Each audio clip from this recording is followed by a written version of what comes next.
বৃহস্পতিবার রাতে আয়নার সামনে দাঁড়িয়ে যখন ঠোঁটে লিপস্টিক মাখবে তুমি, হঠাৎ থমকে যাবে। কি যেন মনে করতে চেয়েও পারছো না। চারিদিক স্তব্ধ হয়ে যাবে সাথে সাথে।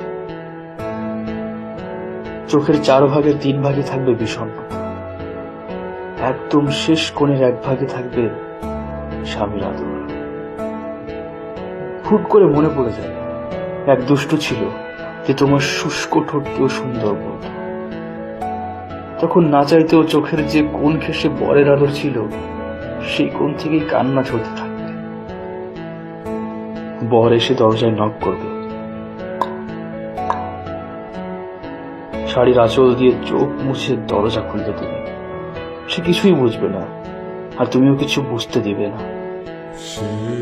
কয়েক সেকেন্ড আগে যে ঝড়টা তোমার বুকের মধ্যে হচ্ছিল, সে ঝড়ের আভাস না কাটাতেই হাসি দিয়ে বলবে, হাত মুখ ধুয়ে এসো।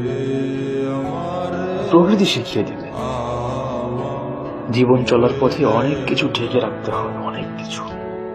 কার কপালের টিপ, কার কপালে